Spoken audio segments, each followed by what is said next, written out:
Hello everyone, एक और नई क्लास में आप सभी का स्वागत है। अपन बात कर रहे थे वर्ल्ड ज्योग्राफी के बारे में।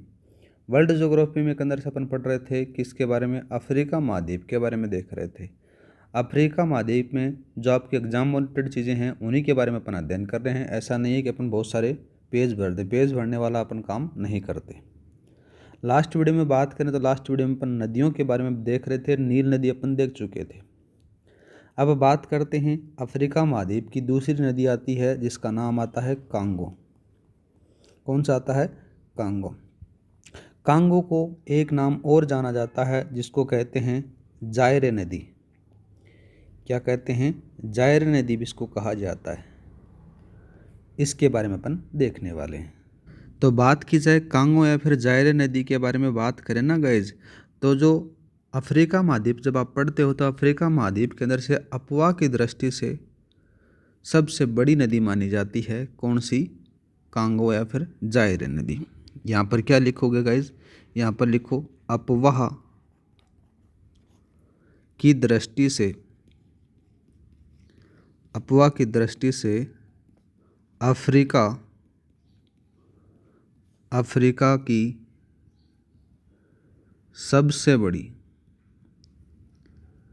सबसे बड़ी नदी है। कौन सी? कांगो या फिर जायरे बोल सकते हो। आगे बात करें तो कांगो जायरे है, ये कांगो और जायरे देश के मध्य सीमा बनाती है। ठीक है, यहाँ पर लिखो कांगो व जायरे देश के मध्य यह नदी सीमा बनाती है। इन दोनों की सीमा बनाएगी तो इन दोनों की राजधानी, जैसे कांगो की राजधानी और जायरे की राजधानी, इस नदी के किनारे आपको देखने को मिल जाते हैं। तो कांगो देश की जो राजधानी है वो कौन सी लिखोगे? यहाँ पर लिखो ब्राज़ीविले।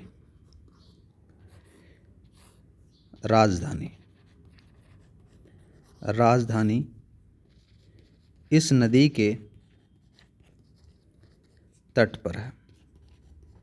कौन सी? कांगो जायरे नदी पर। दूसरा बात करते हैं गाइस, नाम आ जाता है जायरे। जायरे की राजधानी कौन सा लिखोगे? यहाँ पर लिखो किसासा राजधानी। ये जो राजधानी है ये जायरे की है और यह भी क्या है?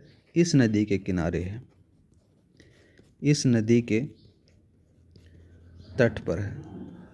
मेरी कोशिश रहेगी कि आपको एकदम बढ़िया तरीके से समझा दिया जाए, आपके दिमाग में सेट कर दिया जाए। रटने वाली बात मैं करता नहीं हूँ। आगे बात करें तो कांगो और जो जायरे नदी है ये विषुवत रेखा है ना, उस विषुवत रेखा को 2 बार काटती है। ठीक है, क्या लिखोगे यहाँ पर? विषुवत रेखा को 2 बार काटती है। कौन सी? कांगो या जायरे नदी। और बात करें तो जो कांगो और जायरे नदी है इसकी एक सहायक नदी है। यहाँ पर लिखो सहायक नदी। सहायक नदी का नाम क्या लिखना है आपको? नाम लिखना है कसाई। इसकी सहायक नदी है। ये फेमस मानी जाती है। क्यों मानी जाती है? क्योंकि इसमें हीरा उत्पादन के लिए फेमस मानी जाती है। यहाँ पर क्या लिखोगे? यह हीरा उत्पादन के लिए प्रसिद्ध है। ठीक है गाइस, सहायक नदी आपने देख ली। एक जलप्रपात बना हुआ है वो लिख लो, बहुत बार पूछा गया है। जलप्रपात कौन सा है? यहाँ पर लिखो स्टेनले जलप्रपात है और ये कांगो नदी पर है। कहाँ पर है? कांगो नदी पर है। ठीक है गाइस, आगे बात करें तो ये गिन्नी की खाड़ी में गिरती है। ठीक है, कहाँ गिरती है? यह गिन्नी की खाड़ी गिन्नी की खाड़ी में गिरती है और जवाहर नदमुख का निर्माण करती है। ठीक है गाइज। और बात करें तो इस नदी घाटी के जो वन हैं वो कांगो वर्षा वन कहलाते हैं। यहाँ पर लिखो, इस नदी घाटी के वन क्या कहलाते हैं? कांगो वर्षा वन कहलाते हैं। इतना आपको याद रखना है। यही चीज़ें थी जो मेन जो चीज़ें मैंने यहाँ पर लिखा दी। क्लास की PDF फाइल मैं आपको टेलीग्राम पर प्रोवाइड करा दूंगा। हर क्लास की PDF फाइल वहाँ पर अपलोड हो जाती है। अब बात करते हैं नेक्स्ट नदी। नाम कौन सा लिखोगे? नाम लिखो आप यहाँ पर। नेक्स्ट वाले का नाम आ जाता है ज़ेम्बेजी नदी। ज़ेम्बेजी नदी के बारे में चर्चा करते हैं ना गाइज, तो ये जाम्बिया और जिम्बाब्वे की सीमा बनाती है। मुख्य रूप से बात करें तो जाम्बिया, जिम्बाब्वे और मोजाम्बिक के अंदर से बहती है। ठीक है। पहले बात करते हैं बहाव क्षेत्र। बहाव क्षेत्र के बारे में बात करें तो 3 देशों में बहती है। 3 देशों में। वो 3 देश कौन कौन से हैं उन्हीं के बारे में बात करें ना गाइज। पहला तो नाम आ जाता है जाम्बिया। दूसरे का नाम लिखो, दूसरे का नाम आ जाता है जिम्बाब्वे। ठीक है। और तीसरे का नाम लिखो मोजाम्बिक। इन 3 देशों के अंदर से इसका बहाव क्षेत्र आपको देखने को मिल जाता है। ठीक है। और बात करें ना गाइज तो ये 2 देशों के साथ में सीमा बनाती है। सीमा का जब जिक्र होता है तो कौन कौन से के साथ में? एक का तो नाम आ जाता है जाम्बिया और दूसरा आ जाता है जिम्बाब्वे। यहाँ पर लिख सकते हो, इन देशों के साथ सीमा बनाती है। ठीक है। कैसे बनाती है? एक तरफ से तो हो जाता है जाम्बिया। ठीक है। एक तरफ जाम्बिया और दूसरी तरफ आ जाता है जिम्बाब्वे। यहाँ से बहती है नदी और इन दोनों के साथ में सीमा बनाती है। इतना समझ में आया गाइस? आगे बात करते हैं।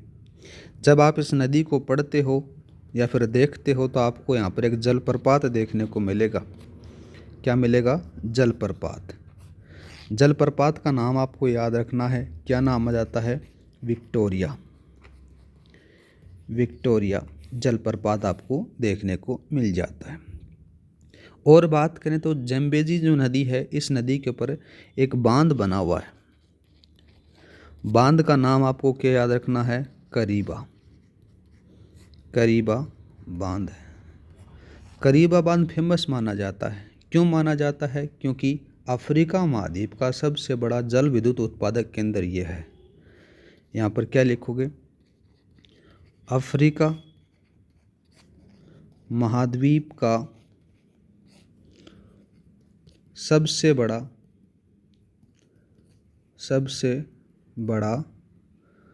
जल विद्युत उत्पादक केंद्र है। ठीक है गाइस। और बात करें तो जो ज़ेम्बेजी नदी है ना, ये मोजाम्बिक चैनल में गिरती है। ये भी लिख लो, यह है मोजाम्बिक चैनल में गिरती है।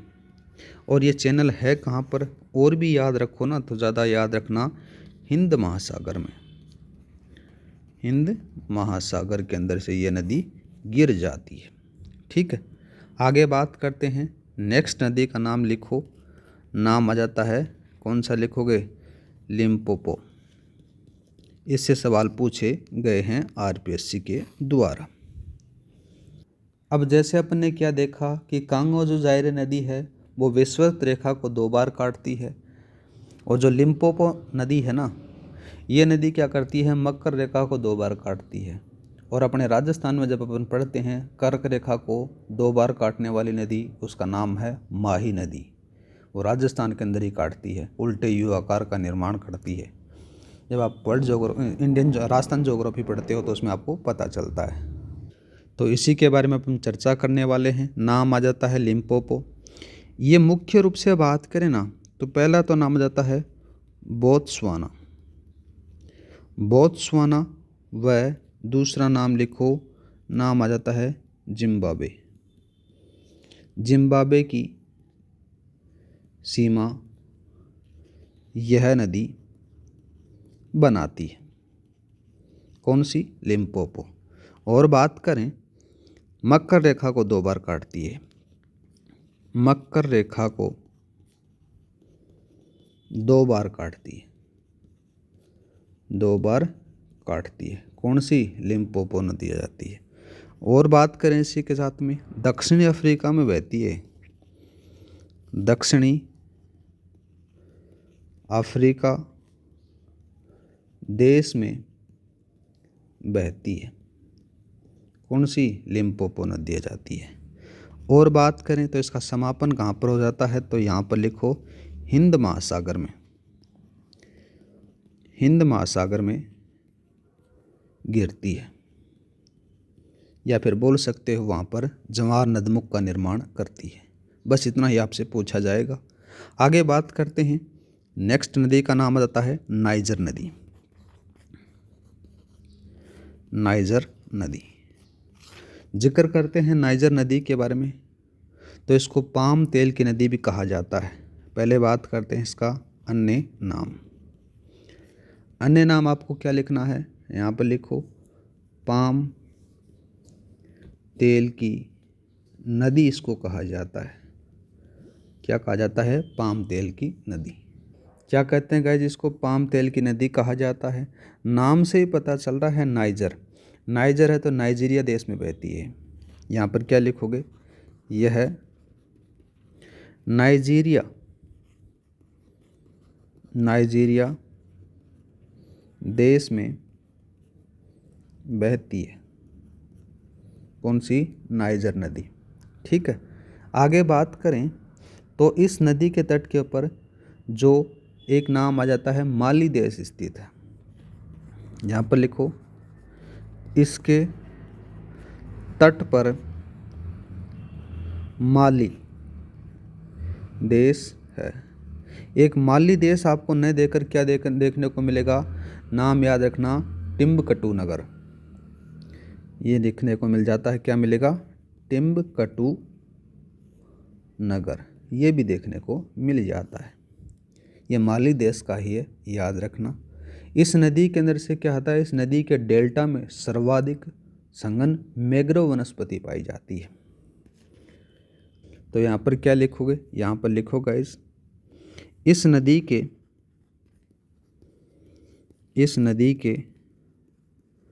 डेल्टा, इस नदी के डेल्टा में सर्वाधिक, कौन सा लिखोगे? सर्वाधिक सघन, सर्वाधिक सघन मैंग्रोव वनस्पति पाई जाती है। ठीक है। आगे बात करते हैं, इस नदी के डेल्टा में पोर्ट हाईकोर्ट स्थित है जो नाइजीरिया में है, याद रखना। और अफ्रीका महाद्वीप का सबसे बड़ा पेट्रोल निर्यातक बंदरगाह माना जाता है, पूछा भी जाता है। यहाँ पर क्या लिखोगे, पहला तो नाम लिखो पोर्ट है इसका, उस पोर्ट का नाम आपको क्या लिखना है? High court. ठीक है। ये फेमस माना जाता है क्योंकि अफ्रीका महाद्वीप का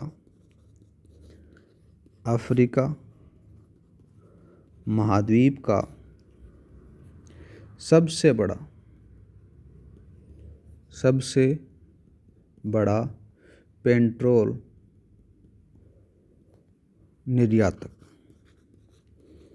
पेट्रोल निर्यातक बंदरगाह है।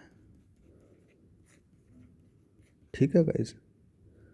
और आपसे ज़्यादा पूछा जाए तो एक चीज़ और याद रखना ना, जो नाइजीरिया है ना, नाइजीरिया वो अफ्रीका का सबसे बड़ा पेट्रोलियम उत्पादक देश माना जाता है। लिखना चाहो तो लिख सकते हो, यहाँ पर लिखो नाइजीरिया अफ्रीका का, नाइजीरिया अफ्रीका का सबसे बड़ा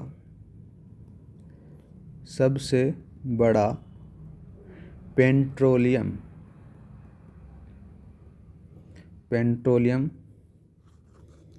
उत्पादक देश है। ठीक है। नदियों के बारे में बात करें ना गाइज, तो और नदियां जैसे लिखना चाहो तो अन्य नदियां देखते हैं अपन। अन्य नदियां, जो मेन चीज़ें थी वो मैंने लिखा दी यहाँ पर। जैसे कौन सी देखने को मिलेगी आपको, नाम आ जाता है एक का तो ऑरेंज मिलेगी, ऑरेंज के साथ में एक और वोल्टा है, वोल्टा के साथ में दूसरे का नाम लिखो सेबेली। ये इसकी अन्य प्रमुख नदियाँ देखने को मिल जाती हैं। ठीक है। नदियों वाला जो टॉपिक है वो अफ्रीका महाद्वीप का लगभग कंप्लीट हो गया। इससे बाहर आपको कुछ भी नहीं पूछा जाएगा। अब अफ्रीका महाद्वीप के अंदर से मरुस्थल देख लेते हैं। इसमें से बहुत बार पूछा जाता है मरुस्थल। हेडिंग डालो आप यहाँ पर, मरुस्थल। सबसे पहले बात करें तो मरुस्थल क्या कहा जाता है, किसको कहा जाता है, उन्हीं के बारे में बात करते हैं। मरुस्थल उसको कहा जाता है जहाँ पर वाष्प उत्सर्जन की दर वर्षा की अपेक्षा अधिक हो, उसको मरुस्थल कहा जाता है। ठीक है। क्या लिखोगे, जहाँ वाष्पोत्सर्जन की दर वर्षा की अपेक्षा अधिक हो, उसको आप मरुस्थल बोल सकते हो। जब नाम आ गया मरुस्थल का, तो मरुस्थल वाला टॉपिक है, इसमें से बहुत बार पूछा भी जाता है। तो अफ्रीका का जब नाम आता है तो अफ्रीका महाद्वीप के अंदर से कालाहारी मरुस्थल आपको देखने को मिलता है। हेडिंग डालो कालाहारी। कौन सा, कालाहारी मरुस्थल। तो कालाहारी मरुस्थल के बारे में चर्चा करते हैं। तो ये कालाहारी मरुस्थल है कहाँ पर, तो याद रखना ये है बोत्सवाना में। बोत्सवाना देश में ये कालाहारी मरुस्थल आपको देखने को मिल जाता है। और कालाहारी मरुस्थल में जो एक जनजाति रहती है, उस जनजाति का नाम याद रखना। क्या नाम आ जाता है, ये पूछा गया है। बुशमैन जनजाति यहाँ रहती है, कहाँ पर, कालाहारी मरुस्थल में। और बात करें तो यह जनजाति मौन व्यापार करती है, मौन व्यापार करती है, इसीलिए इसको बुशमैन जनजाति कहा जाता है। और दक्षिणी अफ्रीका का दक्षिण भाग में ये स्थित है। क्या लिखोगे, यह अफ्रीका के दक्षिण भाग में है। तो ये कहानी थी किसके बारे में, कालाहारी मरुस्थल के बारे में। नेक्स्ट मरुस्थल का नाम लिखो। नाम दूसरे का कौन सा आता है, नामीब। कौन सा लिखना आपको, नामीब के बारे में बताना है। नामीब है, नामीबिया देश में है और अफ्रीका के दक्षिण पश्चिमी भाग में स्थित माना जाता है। तो ये है कहाँ पर, नामीब से याद रख लेना, नामीबिया। नामीबिया देश में है। और बात करें इसी के साथ में, तो ये है कहाँ पर, याद रखना ये दक्षिण पश्चिमी भाग में है, दक्षिणी पश्चिम भाग में है। ठीक है गाइस। नेक्स्ट बात करते हैं जो हर बार पूछा जाता है एग्जाम में, नाम आ जाता है सहारा। सहारा मरुस्थल का नाम हर एग्जाम में पूछा जाता है। दूसरा बात करते हैं सहारा मरुस्थल के बारे में। तो अफ्रीका महाद्वीप जब आप पढ़ते हो तो अफ्रीका महाद्वीप के उत्तर भाग में स्थित है। ठीक है, यहाँ पर लिखो अफ्रीका के उत्तर में है। ठीक है ना। दूसरी बात करते हैं संसार का सबसे गर्म मरुस्थल माना जाता है। यहाँ पर क्या लिखोगे? संसार का सबसे गर्म मरुस्थल, गर्म मरुस्थल है। विस्तार के बारे में बात करते हैं। विस्तार कितने देशों में है? 10 देशों में इसका विस्तार आपको देखने को मिल जाता है। और बात करें तो इसी के बारे में लिखो अंटार्कटिका। यहाँ पर क्या लिखोगे? अंटार्कटिका। अंटार्कटिका के बाद दूसरा सबसे बड़ा मरुस्थल है, बड़ा मरुस्थल है। कहाँ पर है ये सहारा मरुस्थल? अफ्रीका में जाता है। आगे बात करें तो सबसे कम जनघनत्व वाला मरुस्थल माना जाता है यह है। तो यहाँ पर लिखो सबसे कम जनघनत्व घनत्व वाला मरुस्थल है।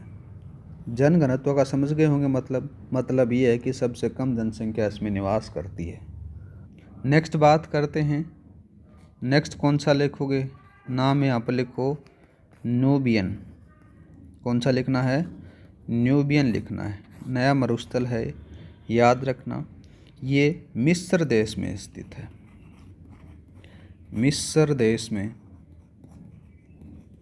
है। ठीक है। और ज़्यादा पूछा जाए तो महाद्वीप के उत्तर पूर्व में है। यह महाद्वीप के उत्तर पूर्व में है, उत्तर पूर्व में है। ठीक है गाइस। एक और लिख लो फिर इसी के साथ में, फिर मरुस्थलों की कहानी ख़त्म हो जाएगी अफ्रीका महाद्वीप की। कौन सा लिखना है? डनकाली। क्या लिखोगे? डनकाली। डनकाली के बारे में चर्चा करें ना तो ये इथोपिया और सोमालिया दोनों देशों के मध्य है। यह इथोपिया व सोमालिया देशों के मध्य है। ठीक है गाइस। इस प्रकार से आपका जो मरुस्थल वाला टॉपिक है वो कंप्लीट हो जाता है अफ्रीका महाद्वीप का। अपन महाद्वीप वाइज पढ़ रहे हैं जिससे आपको एकदम आसानी से याद रहेगा, एकदम सरल तरीके से। मेरी कोशिश रहेगी कि आपको क्लास में ही याद करवा दिया जाए और दुकानदारों की तरह मैं आपको रटाने वाला नहीं हूँ। रटोगे तो थोड़े दिन के लिए याद रहेगा, समझोगे तो आपको ज़्यादा टाइम तक याद रहेगा। अब बात करते हैं झीलों के बारे में। ठीक है, झीलों वाले टॉपिक से बात करते हैं। अफ्रीका महाद्वीप की जितनी भी झीलें हैं उनके बारे में बात करेंगे।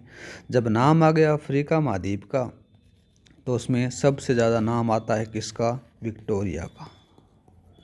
किसका आता है? Victoria lake. विक्टोरिया झील के बारे में बात करें तो यह महाद्वीप की सबसे बड़ी झील है। यह महाद्वीप की सबसे बड़ी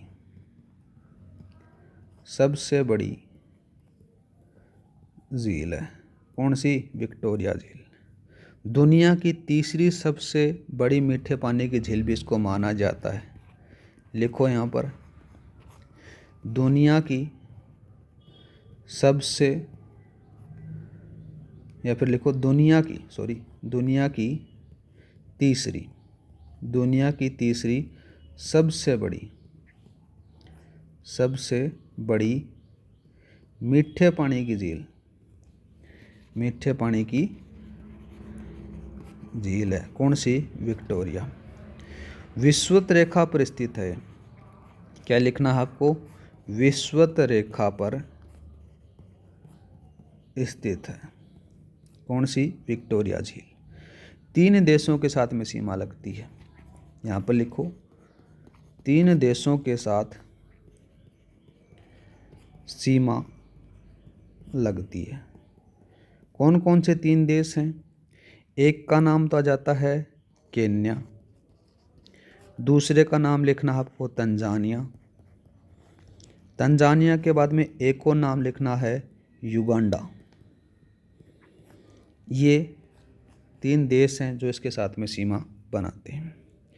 एक चीज़ और याद रख लेना, अगर आपसे ये पूछ लिया जाए कि विक्टोरिया झील के आसपास जो जनजाति रहती है ना उसका नाम क्या है, उसका 2 जनजातियाँ रहती हैं, एक का नाम है लुआ और दूसरे नाम आ जाता है बगड़ा। इतना याद आ गया कि 3 देशों के साथ सीमा लगती है। कौन कौन से? केन्या, तंजानिया और युगांडा। अफ्रीका महाद्वीप की एकमात्र मीठे पानी की झील जो महान भ्रंश घाटी में स्थित नहीं है, ये याद रखना, वो है विक्टोरिया। ठीक है, यहाँ पर क्या लिखोगे? यह अफ्रीकन महाद्वीप की एकमात्र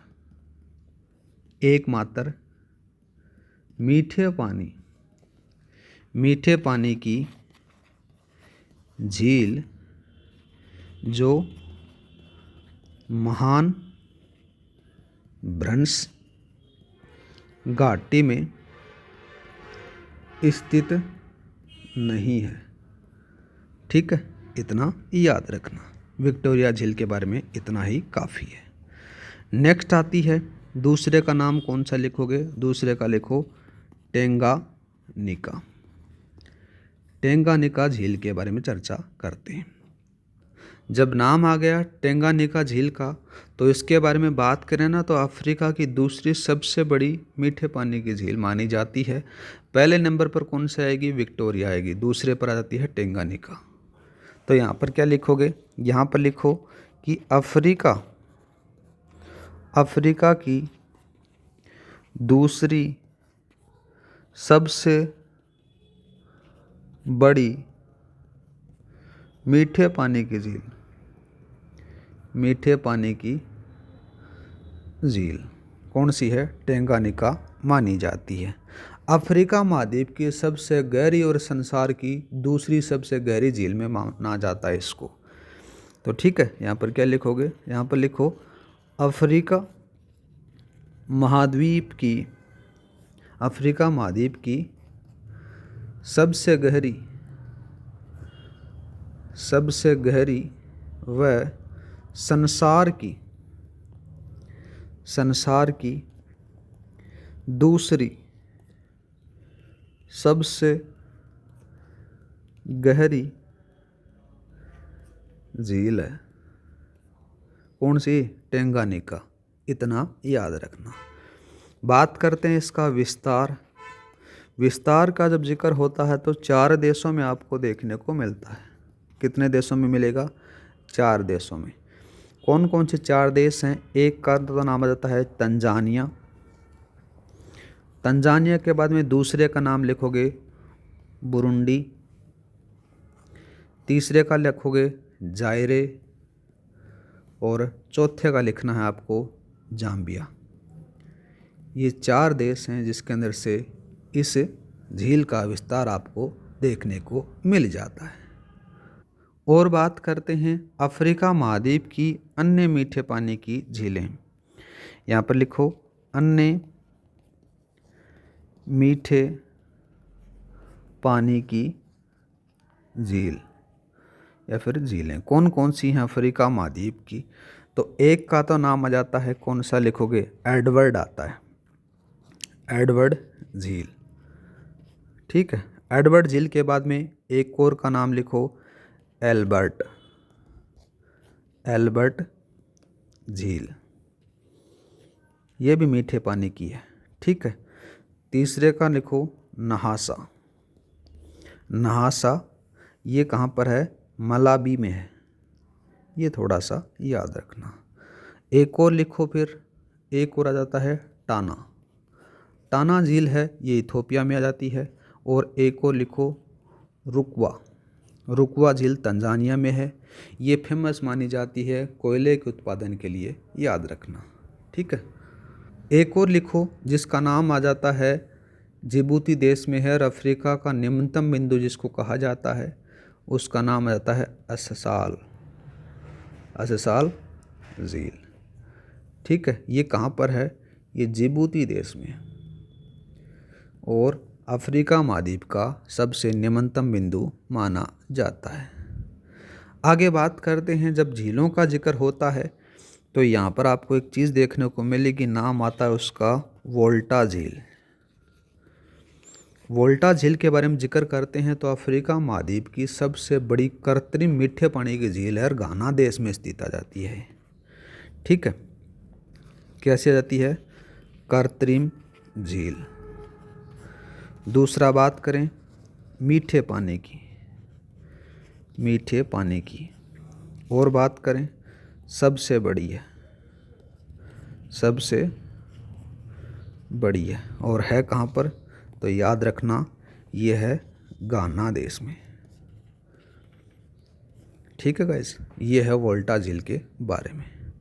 एक और लिख लो फिर इसी के साथ में, नाम लिखो आप चाड झील, ये भी अफ्रीका की है।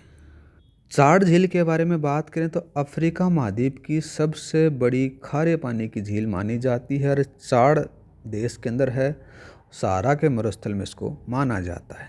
ठीक है, यहाँ पर लिखो, क्या लिखोगे? अफ्रीका महाद्वीप की खारे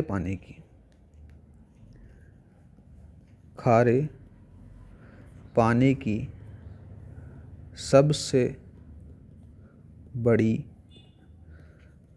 झील है। कहाँ पर है? चाड देश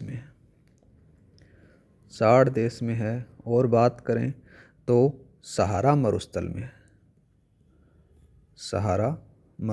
है।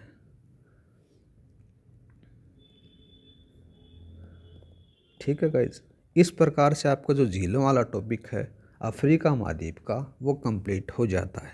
ठीक है गाइज, तो गाइज आज के लिए इतना ही, मिलते हैं नेक्स्ट क्लास में। नेक्स्ट में अपन बात करेंगे अफ्रीका महाद्वीप के कुछ एक दो टॉपिक बचे हैं, जैसे घास के मैदान हो गए, कृषि उत्पादन हो गया, जनजातियाँ हो गई, और बहुत सारे जो खनिज हैं उनके बारे में अपन बात करेंगे नेक्स्ट वीडियो में। क्लास अच्छी लगी तो लाइक और सब्सक्राइब करना न भूलें, और जितना पढ़ा दिया आपने पार्ट 1 और पार्ट 2 दोनों को पढ़ के आप किसी भी दुकान का टेस्ट दे लेना, उसमें से सारे के सारे सवाल आपको मिल जाएंगे गाइस।